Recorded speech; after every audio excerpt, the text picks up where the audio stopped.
the client doesn't care about Shane. The client doesn't truly even care about the company. And the ticket price on a radio lead's 25% higher than any other lead. Why do you feel compelled to like share some of these unpopular opinions? What's going on, everyone? I'm here with Shane Campbell of Green Knight Metal Roofing down in Texas.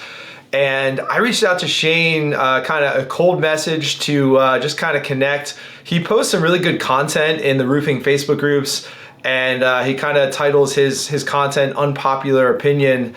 And some of the things that he posts are contrary to what many people might be thinking about or acting on, and really good insights. And I appreciate that as a content producer myself. So I can tell he's a smart gentleman. I wanted to get him on the podcast and kind of share some of his nuggets and kind of expand his network and whatnot. And maybe we can all learn a thing or two from Shane. So what's going on, Shane? How are you today? Having a great day. We're doing our originally on Tuesday, we were going to do our annual kickoff executive leadership team meeting, which is and then some, like what happens in construction, things had to happen on Tuesday, so we moved it to Thursday. So the guys are actually grilling up burgers right now, waiting for me to get back to doing our, big planning, off-site planning session for the strategy session for the year. Oh, wow. Okay. Well, thanks for keeping this interview appointment. I don't want to stand between you and those burgers. Not very much a kitch between me and burgers, that's for sure. All right. We'll make sure we keep it nice and tight and very focused, and that'll be good for the audience as well. Do you guys follow any sort of system like EOS or something like that for your strategy and planning? So what I enjoy is I like 4 disciplines of execution. We're actually kind of following the Rockefeller principles, doing the scaling up, and that's the book that we just kind of finished for the year, and that's the book that using the Rockefeller principles, but using the scaling up book kind of as a methodology, and that encompasses everything, right? That encompasses a little TQM with Deming. It encompasses Lean and Six Sigma principles. So we're able to produce high quality products at scale and margin with the proper margins. But what scaling up does a little differently than even 4 disciplines is that there's a real emphasis on cash flow, right? And as you grow, cash flow is the real challenging part of the business. For sure, yeah. You're throwing around some corporate terms there like Lean and Six Sigma. Do you have a corporate background, or are these things that you kind of just learned in the roofing industry, or what? So a little bit of a corporate background. So when I started in home improvement sales, it was for a licensee of Sears, and we were real heavily into TQM. So that's total quality management. That's Deming out of Japan, and he took some of those Lean principles, added them, from Toyota, and put together this TQM philosophy. And then from there, worked my way into the middle, and our licensee sold off to Sears. When Sears bought up the licensees, went and did some other stuff, and ended up at a licensee of Home Depot. So all of those companies, and we're talking about billion-dollar companies, used some version of Lean, TQ, total quality management. They all use some of that. So, from my perspective, it makes sense. Why wait till you're a $10 or $20 million company to implement that stuff? Or a $100 million company, implement it when you're $1 million company. So it's just part of the culture moving forward. I love that. Awesome. I knew I was on the right track when I reached out to you, because like I said in the intro, like Shane is a little bit different in the way he approaches business. Mostly on social media, so he posts about the same old stuff, right? And this is kind of like the higher level thinking, the more strategic thinking, and I'm glad that we're opening this up here. So, Yeah, and I love the guys on, in a particular Facebook group that we're members of. I love those guys, but I'm not the roofing godfather. I'm not the roofing uncle, right? Like, I'm just a guy. I'm not trying to change the world. I'm not trying to change. I want to put on a good, and actually I say this, I want to put on the best product for a good price, make some money along the way, and, that's the way that I'm changing, my environment and affecting my environment is let's do things right. And let's not, I'm a big fan of Dave Yoho. Have you ever been to Dave Yoho? I've actually never heard of him. No. Oh, so he is the grandfather of in-home home improvement sales. Okay. Absolutely the grandfather. And he is just as eloquent as can be, World War II generation, and a fantastic human being.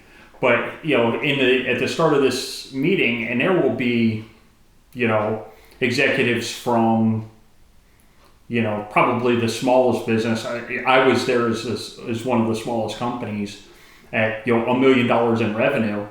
And he says, all right, so all you guys in roofing, raise your hands. And there's 4 of us. And a lot of people are selling windows and doors and siding and all of that stuff. And he goes, you guys are the luckiest guys in the room. And so, why is that?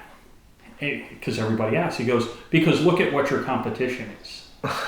And kind of a different thing in the storm market is in the storm market, which is a lot of what the Facebook group is you have guys who are professionals who are now getting into roofing versus roofers who are just trying to sell. When you look around and see what the competition is, that's why I love the product. That's why I don't chase shingles, I don't chase storms, I do residential metal in Austin, Texas.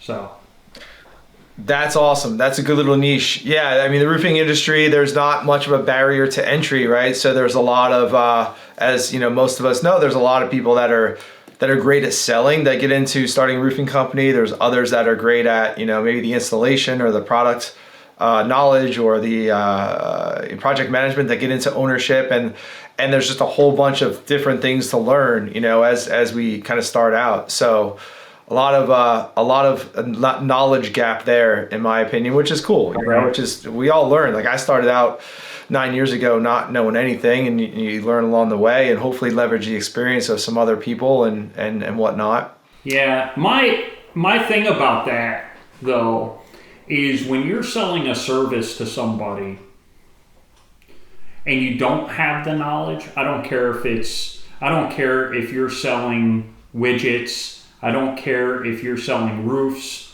I don't care if you're a whatever. It doesn't matter what the industry is. But, if I go to my auto mechanic and he says he's an expert in, whatever my car is, right? And I show up and he's never actually worked on my car, my type of car, that's a real problem. And it's a problem that I have, and I see posts in there every day where somebody's saying, hey, I need a crew for this. Or it's a semi-basic question where they've sold a job and they don't know how to do it. Like, to me, that's learn before you earn. Right.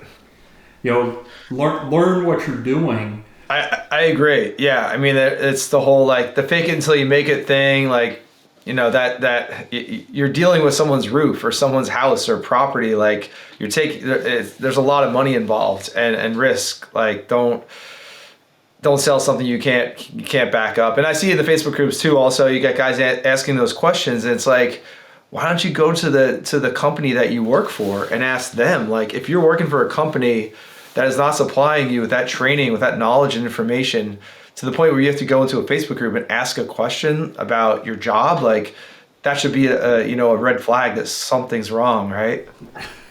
Right. right? And like I said, I don't want to bash other, because I think everybody's out there. The people that are involved in the Facebook groups are trying, right? This isn't something, there's a lot worse ways of going about it, right? So the people that are in the groups are trying. They're working hard, and I do respect that. So I don't want it to seem like I'm down on those guys, because I appreciate that they're asking questions, but if it was, and the thing that you mentioned, and one of the things that we were just talking about as part of the group is, are you doing stuff that you're proud of? Right? That's a question that we want everybody in the organization to be able to answer, that they're proud of what they're doing. Right. And whatever that is, from the person who's answering the phone to the person who's sweeping up the shop, is that a job you're proud of? So those are things that we look for. Okay. So we kind of jumped into a little bit of this before getting into your company and whatnot. So can you just give us a snapshot of how you got started in this and where you're at right now? Sure. So I'm from South Florida originally, moved to Houston, Texas 8 years ago. Hated Houston, loved Austin, and I ended up in this ownership group that bought an existing metal roofing company that was 10 years old at the time, and quickly learned that we needed to rebrand, and it was $1 million company. That its best year was 1.7, 1.8. Our first year, and we made mistakes along the way. Our first year, we did $1 million, and I lead the front end of the business. So, the sales and marketing guy. We had a goal really early on. Most business journals of whatever area you're in do the Fast 50. So we said, well, we want to be eligible and be on the Fast 50 list for Austin when we're first able. So at the 3-year mark, we want to be able to be one of the fastest growing businesses in Austin. And we hit that goal, and we've been on that list 2 years in a row now. So year 4 and 5, we were on the list. And we also made the Inc. 5000 list. I think we're 2268, the 2000th fastest growing company in the country, which, there's millions of small businesses in the country. And I say small business, that's not necessarily the case, but privately owned businesses in the country. So, yeah, it's been a fun ride so far.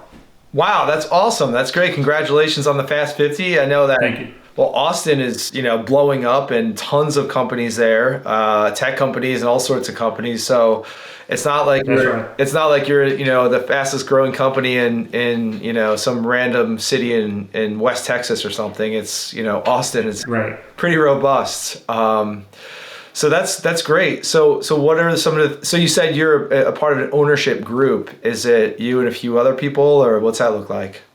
Yeah. I got a small piece just because they couldn't pay me. So yeah, there's the primary owner. That's where we're at today. We're at his house, and then his cousin, and there's a couple other small shareholders. Cool. And what are some of the things that you guys have implemented? I mean, without going too deep on all the business structure and philosophy, but what are a few things that you guys have implemented to get you to that point where you're growing pretty fast, but you're still maintaining that profitability and that cash flow? Because as you know, there's so many people listening or watching this that are like, all right, I'm just starting out, or I'm kind of in that startup phase, kind of cracking the first couple million, and there's so much opportunity out there. We want to grow, we want to do it the right way. So what kind of advice can you give to those folks? Don't sell more than you can finish, right? Like, don't sell more work than you can do. The other thing I would say is either in area or in product line, stay in your lane, right? Narrow that down, narrowly focus, so that you can get really, really good at that one thing. Either, if it's asphalt shingles, great. If it's windows, doors, gutters, I don't care. There are $100 million gutter companies out there, right? So it doesn't matter what you're doing, just stick to what your core competency is. Every time we've had a failing, it's when we've stepped out of our core competency, either in terms of a product or in terms of like area. Like we were just talking about it, when we get 2.5, 3 hours away from home base, that job is 50-50 that we're going to have some issues, versus the job that's 15 minutes from the shop. We know that job's going to go okay. So things like that, so either geographically, and using the model, we use a separate production model. So my sales guys do not produce the work. I love that. But yeah, if you're, think about it. Somebody that's good at sales is probably not good at production. I haven't met an excellent salesperson whose attention to detail is good enough to work. And I think of it not even in terms of construction. We're in a tech community, right? The guy that's selling code isn't the guy that's writing code. The attention to detail just isn't the same. Mm-hmm. Both very intelligent people, but they're different people. And you want people to be operating in their zone with their unique ability or their zone of genius. That's exactly right. Whatever you want to call it. So you got someone who's great at selling that who loves selling, then let that person sell. I agree with that. Yeah, I know. There's different ways to slice it, but that's kind of how we're not a roofing company, but that's how we run too. We have a sales team, and then when they make a sale, then our fulfillment team takes over, our coaching team, if you will. And it's just, right. And you're able to build better processes that way, in my opinion. So that makes a lot of sense. Absolutely. And one of the things that, another thing that I would suggest to somebody starting up is early on, everybody talks about SEO, and I didn't title it as Unpopular Opinion of the Day, but I said, an easy way to find somebody who does SEO is Google, right? So if they do their SEO good, they'll probably do yours good, right? It's really simple stuff, right? This stuff, what we're doing is very simple. Being in shape is simple, right? Eat right, exercise. Two things. Now, simple doesn't equate to easy, but most of this stuff really is simple. My thinking behind it is you want to, in the early stages, to get the deals. I don't care if you're buying leads. Home Advisor is fine. I've bought more Home Advisor leads than I care to admit. Know that you're only going to close about 20% of them. When you should be closing a third of your deals, know that you're only going to close 20. The other thing is somebody that's going to tell you that SEO is going to immediately change your life, probably not. It takes time. One of the SEO rankings is how old your website is. So, the older your website is, the higher the ranking you get. So you need time in order to get there. It's somebody who tells you, hey, listen, you're probably going to double the first year and then 30% more the next year and 20% more the year after that and 20% more. That's somebody that you probably want to do, but it is something that you need to do. And have an overall brand strategy. I don't care what it is, have one. Make sure that you can fulfill your orders. And again, that's a bakery, that's a roofing company, that's a whatever. Make sure you can fulfill your orders. Yeah, absolutely. We are a marketing training company, primarily focused on social media marketing and advertising. But I'm always aware when answering someone's question, when giving advice. Well, number one, it's really hard to give advice if you don't know the context of the person asking the question. What their situation is, what their resources are, what their intelligence is, what their day looks like, and who their customer is. Yeah, absolutely. And you see people saying, Facebook ads is, you got to do it. SEO, you got to do it. PPC, you got to do it. I mean, all those things, like you said, can work. Home advisory. I saw your post on that. You guys figured out a way to make it work, and I know some people do. So there's no one right solution for any business, and it comes down to like, if you want to figure out how to build a brand strategy and how to build out some marketing that's going to really work, you need to at least understand some of the basics of this stuff, like what it is what it is you're asking about or asking for advice about, because otherwise you just open yourself up to getting burned because you don't know. And it sounds like you have a pretty good knowledge on marketing. Like, where did that come from, Shane? So, I mean, my minor's in marketing. This was long before the digital age, when SEO first. I was a college graduate in my 30s, and I'm 48 now. So, didn't get my degree until 15 years ago, which in computer world is, might as well be the Mesozoic era, right? Similar. I have a degree in finance and information systems, but that was back in 03. So it's like, that's right, centuries ago. Yeah. Right. But I pay attention, right? And I don't talk to, I talk to a lot of people, but I try not to talk to too many stupid people. And I will sometimes, but I get trapped.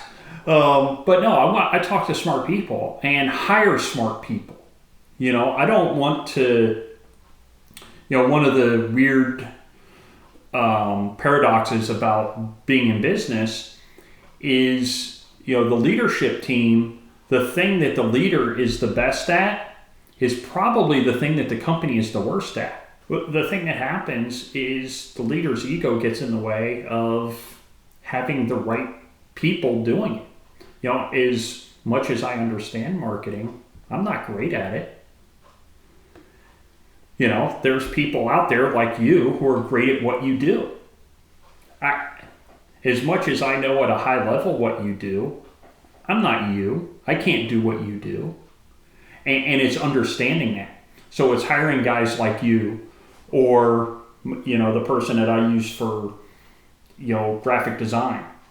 Like, my web designer isn't my graphic designer, right? My marketer isn't my graphic designer. I want somebody that's great at that, because I sell, hey, I do metal roofs. I don't do asphalt. If you want an asphalt roof, go to the asphalt guy. If you want something metal, come to me. And I buy that. I buy into that. So, I think that's something else that's really, really important. I agree. And you were saying, you have some knowledge and you don't have like the knowledge that I do, but me as a marketing company owner, like, we're getting to the point where I don't have the knowledge that our team members have. And that's right. I one of our head trainer here was sick yesterday, and she asked me to cover for her on our group training call with our clients. We had like we had about 10 clients on the call.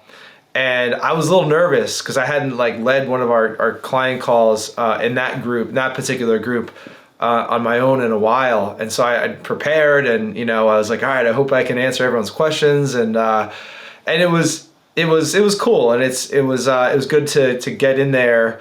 But then it was also like kind of I took a step back and I was like, wow, that's good, because we have people on the team that are solving these problems and helping out our clients that I don't need to know every single detail, and that's what's necessary as you grow, right? Yeah, and one of the scariest things for me is because I'm a real type A type guy, and the scariest thing for me was knowing that there's jobs out there that I know nothing about, right? Like, not only did I know my customers' names, no matter who sold the deal, I knew the name, I knew the job, I knew what color, I knew what panel profile, I knew what was going on that house. Now I'm like, oh, we did that? What's that project? Like, I have no idea, and now when I know the intimate details of a project, it's not a good thing. It's because I had to get involved. And so that's one of those, for me, that's been a tough lesson, for me to learn is, hey, get out of that. Yeah, that's a real thing. I experienced actually yesterday on this call. It's like, man, there might be people clients on this call that I don't know who they are, and then the same thing when we go to events, the roofing industry conferences and whatnot. We have our booth, and I still fear like to have this like kind of trepidation that there's going to be clients that come up to the booth and I don't know that they're clients. And that's just, Right. that's just back when we started. I knew everyone by name and we're working with everyone hands on, but now it's just kind of a necessary thing. But you realize, and I think that's a common thing with owners, but the switch gets flipped when you do delegate, and then you realize like, hey, this client's actually getting served better by not working with me as the owner. They're working with That's right. on our team, and they're actually getting better service than I am, and they enjoy it, and there's no, we as owners think like, oh man, Shane's a client, like I'm sure he wants to talk with me as the owner, Joe, and then you realize like, no, Shane doesn't really care. He just wants his problems to be solved. He wants to feel valued, and That's one of my unpopular opinions. is it? Yeah. What is that? So, I think one of my unpopular opinions is the client doesn't care what you do. They care that what you do affects them. The client doesn't care about Shane. The client doesn't truly even care about the company. It could be a friend or something, but the client doesn't care about us. They care that what they contracted for is going to happen. They don't care about our 10-step process. They care that 10-step process is going to mean that they don't have to have that argument over why their air conditioner is not working right now, right? That's what the client cares about. The client doesn't care about Shane. They don't care about Joseph. They care that their ads get read and there's, that people are taking action, right? They care that their ads are converting. They care that their roof keeps the water out and protects their inside of their house. That's what people care about. If we can get our ego out of the way and say, hey, and I fall into that trap even, a couple of weeks ago where something was going, oh, just give me, I'll take care of it. And then I get knee deep into it and I was like, oh man, I stepped in it here. Like I shouldn't have done this, but now I'm into it and now I own it. So, yep. Yep. That happens with me with sales, and I think a lot of owners fall in this position as well. Like, you have someone reach out. In my case, like someone will reach out via Facebook Messenger and be like, "Hey, I want to, I'm interested. I want to learn more about what you guys have going on." And kind of our internal process here is that, like, while I can do sales and I do once in a while, we have guys that do that, and I like to kind of hand them off because Dan and Alex are our guys, and they're going to be able to have dedicate time to those conversations and help our prospects almost better than I can. But sometimes I fall into that trap where I'm like, Shane's messaging me, he wants to talk to me, I feel bad. I don't want to feel like I'm just like handing him off to some sales guy that's gonna hardcore close him, But I think that's that's where the brand comes in, where people are like, no, I don't get that vibe from you guys. Like that's cool, whatever. I just want my problem solved. So it took me a while to get over that as an owner, as far as the selling. And now, and every time, not every time, but sometimes when I do take on a prospect and we have a sales call, I'm like, even on the call sometimes I'm like, man, I'm just kind of fumbling over my words here. I'm not used to doing this all the time like Dan and Alex are. And maybe I shouldn't have done this, So we try to have our and stick to our guns, right? Right. And the other thing you mentioned was hardcore closing. I came, and that's Yoho's deal. Like that's that old school. What can I do to earn your business today? Retail. And I should mention that's what we do is retail, right? I'm not chasing storms. If a storm hits, people know who we are. They'll call us. Right. I'm not out. I've got some marketing where we're reaching out, but most of the stuff is attractive marketing. The idea of hardcore closing, that's yesterday's technology. The idea of, hey, what can I do to earn your business today? The idea of using gimmicks to close a sale, false discounts and all of that stuff, false upgrades to close a sale. That stuff, first off, the internet has changed all of that. People know who you are. I was at a conference here recently, and it talked about traditional husband and wife households, and we find our customers are over 40. But in those households, the wife decides what 3 contractors are going to come to the house.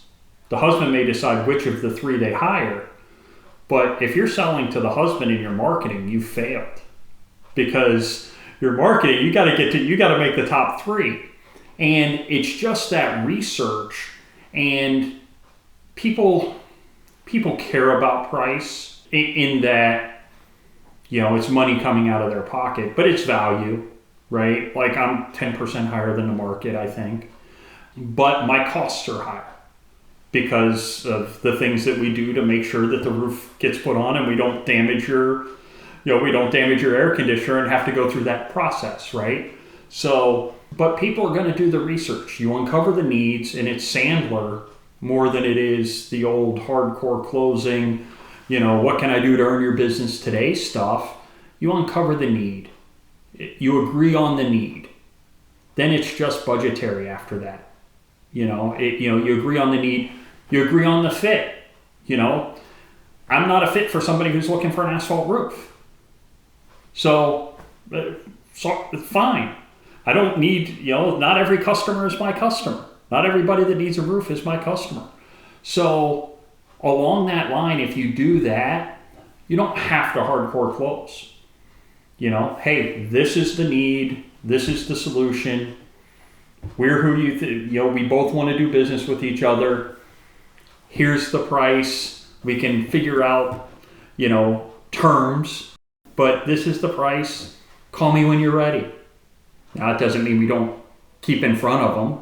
And we had our busiest year this year, and we're right at about 10 million. So from 1 million to 10 million in 4 years. I don't think one call closed 20%. So you don't have to hardcore close anybody. I truthfully believe that's yesterday's technology. That's not my philosophy either. Yeah, I agree. A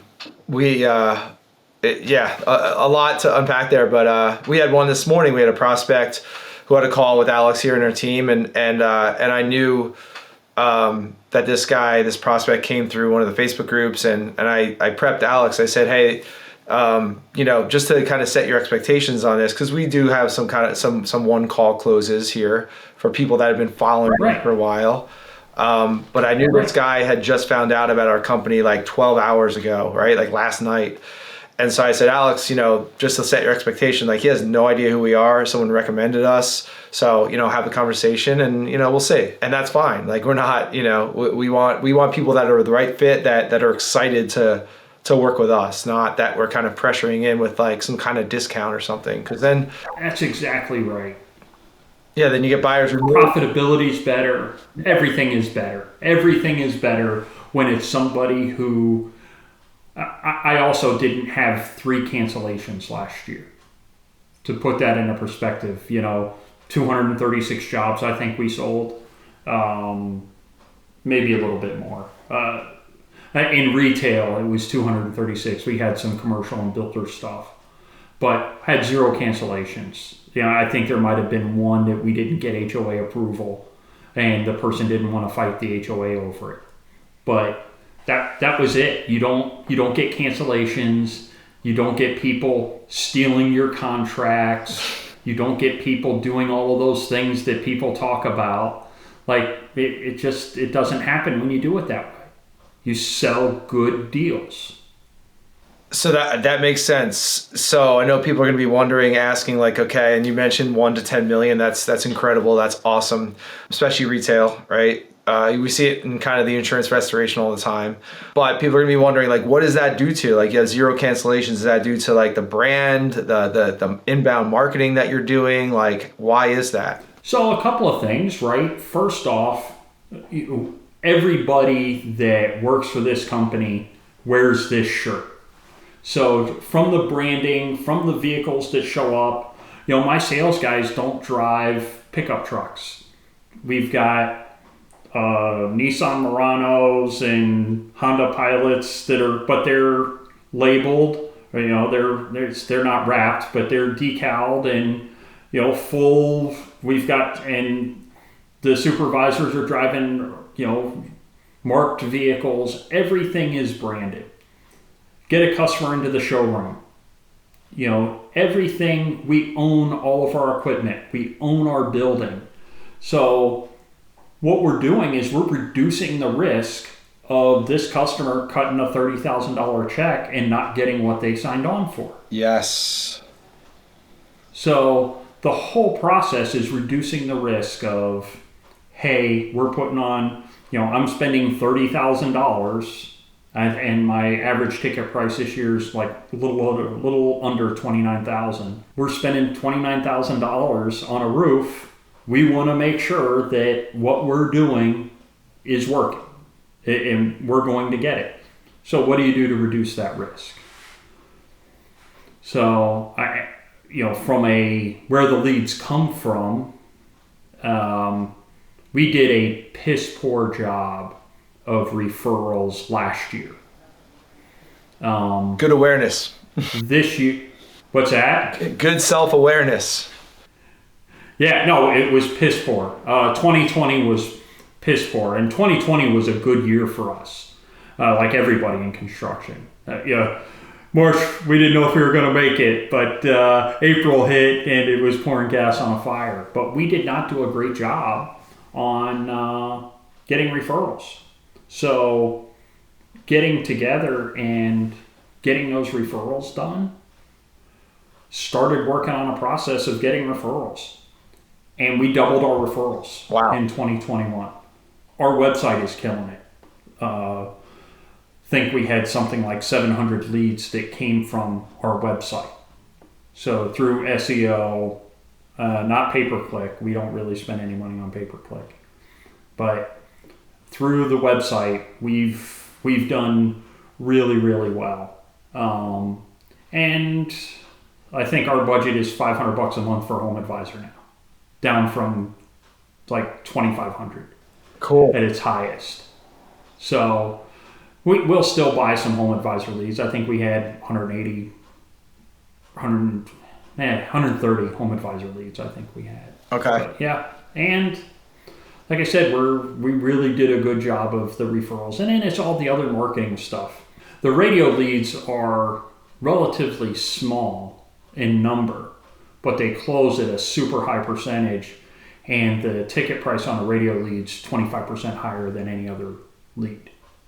So there is a definite demographic that we're hitting in that radio market that works very well. That's significant. 25% higher on radio leads. I mean, first of all, yep.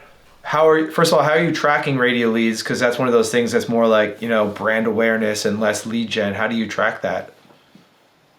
We ask. Okay. Everybody, we are diligent about asking clients, how did you hear about us? And we use a phone number there that's specifically for the radio. Boom, perfect. Like I said, it's scary because there's not a lot of them. So you're thinking, man, it's July and we've had 40 leads and we've spent, $20,000. These are expensive leads. And you go back and look, yeah, but we closed 50% of them. So that, 55% of them. So that's been, it equals out to just about everything else. And the brand awareness and all the other things that come with it. Awesome. Man, you're sharing so many nuggets. I think some are intentional, some are unintentional, but about the power of marketing, and my ears are perking up obviously as a marketing guy, because it's great to hear this stuff from a non-marketing company owner, right? Like I can go in a Facebook group and share some of these lessons, and it's like, what's he trying to sell us? But that you do, and it's like, yes, it's validating. So some of the things I'm just writing down on my pad here. So number one, it's clear that you're super diligent, and you use that word about tracking we need to know as much as possible Absolutely. what we're getting, right? Using those tracking phone numbers, maybe using unique URLs for landing pages or things like that, asking people how they found you, and tracking not only how many leads did you get, but the conversion rate into appointments and into sales and the value of those sales, and what your ROI is from each channel. So that's super important. Right. And it's not rocket science. It's basic stuff. Like I said, it's simple, but it's not easy to keep up with because we're doing lots of things in our business. So tracking, number one. When you're building your brand, you're reducing risk. I have some content about that called the brand tax, right? When you fail to build a brand, you pay a tax, which is in the form of lower profit margins, higher cancellations and things like that, because there is that perceived risk. So build your brand. And the inbound marketing that you're doing, getting people to come to your website, they see you, they see your value, and you're able to charge more, make more of a profit, reinvest in the company, obviously grow from 1 to 10 million. So, I'm not going to sit here and say that marketing solves all the problems in a business, but it's a big driver for a lot of these things. Well, it creates a lot of problems too, right? Because if you do it right, they say more companies die of indigestion than starvation. So if you do it right, the marketing side is going to do their job. The sales team is going to do their job. Now you've got an elephant to eat. Now you got to eat the elephant. And the first thing that I talked about here was making sure your production was squared away. Make sure you know what you're doing. Make sure you parse out the stuff that doesn't fit that doesn't fit. So if I'm a metal roofer and you come to me for asphalt, no. If I'm a pizza maker and I'm delivering pizzas, don't ask me to make a French duck l'orange, right? Don't get outside of your core competencies. Stay within those core competencies. Make sure your production stuff is squared away, and then take a big bite and chew like hell. Yeah, I love that. Yeah, really, really, really good lessons here, Shane. I appreciate you sharing. And why is it that you and I connected through the Facebook group? Like, you're running a company there. You've got a lot going on. Why do you feel compelled to share some of these unpopular opinions in the group? Well, some of it is I see these things, I see all this stuff out there, and I see all this content, and it's just not great information, right? And again, I don't want to badmouth people. That's to each their own, right? I'm not yucking other people's yum, but being a roofer isn't a lottery ticket, right? You didn't cash the lotto. It's not as simple as a lot of, or it is simple. It's not as easy as a lot of people say. And I see all this stuff. Well, if you just do this, you're going to be a gazillionaire. Hey, if you just do this, you're going to ride on you're going to take private aviation everywhere you go. Hey, look at this boat that I'm on, or this Lamborghini that I'm standing next to. If you just do this, you can stand next to a Lamborghini too. And I see all that stuff, and a lot of it's just bullshit.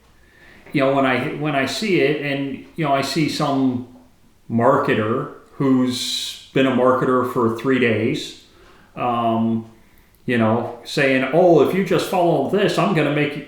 Come on, man. That's not. And the problem is there are people who believe it, because, well, if he's standing next to a Lamborghini, that must be his Lambo. No, he's standing next to somebody's Lambo for the video. The plane isn't in the air, It's just because you see somebody walking off a plane doesn't mean that that's them in the air. Come on, guys. And this industry is one of the few industries in the world, or in the country, where it doesn't matter what your background is. You know, I grew up poor, lived in a trailer park when I was a kid, and I can afford not to do those things now, right? Like I have way too many shoes. Why? Because I never got new shoes as a kid. So I don't want to see people getting taken advantage of.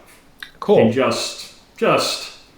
yeah, and I see it all the time. So anyway, that's great. It's awesome. I mean, it's not like you're not out there selling. You know, maybe it leads to I've got nothing to sell. Yeah, I mean, maybe it leads to people being like, yeah, I want to come work for you or whatever. But I know that's not your aim. So it's really good to see that kind of altruistic, just sharing of knowledge, so people don't get taken advantage of. And that's kind of my strategy too. And then, you know, it's a long-term game, and it's building trust and lowering risk and all those things we're talking about. So appreciate you for doing that. I knew I was reaching out for a good reason. You're a good guy, and then, you know, similar kind of values. So I'm glad we connected. Yeah, me too. So as we kind of wrap up here, I know, you know, you got your burgers cooking there. I don't want to keep you too long, but yeah, I mean, we're starting 2022 right now, recording this in January. What's next for you guys, and, you know, where are you going? What's the big vision? So, you know, always looking for 20% growth. This year, it's about how to be more efficient getting this stuff done. This year, it's really production centric, but always looking for 20% growth. Like that's, you know, we've got to do that, and then let's get production right. And then from there, it's, you know, just putting the systems in place so I don't have to work as hard. So I can do more unpopular opinions. All right, nice. I love it. We'll keep them up. Do you have a book in you one of these days? Put those unpopular opinions in a book or something? I never thought of it. You know, I really haven't. Like I said, everybody's looking to figure out how to monetize things. Mm-hmm. And like, I just haven't, like, I don't think of it in those terms. You know, at the end of the day, there were some real challenges with this company. At the end of the day, you know, whatever the exit strategy here is, I would think about putting something on paper about this, because there were some real challenges here, and, you know, the successes are real strong when you consider the challenges. Cool. Yeah, I mean, you know, I don't know how lucrative it is to write a book these days, but I think that you could take all those unpopular opinions and kind of put them together in a book, and there's your book right there. I mean, that's kind of what I do with my Facebook posts. I store them all in Evernote, and, you know, someday there will be a book that, you know, that kind of you know, bundles everything together in a cohesive manner, I guess. So yeah, you should put that on your radar. Yeah. All right. Sounds great, man. More work. Right. All right, Shane. Well, I really appreciate you sharing. Thanks so much. I'm excited to share this with the roofing industry, and I know some people will be getting hopefully some light bulb moments from it, and you know, being able to improve and grow their businesses without too much chaos, and with more cash flow and more profit and more predictability. So thank you so much. Yeah. Oh, you're welcome. Happy to do it. All right. Talk to you soon.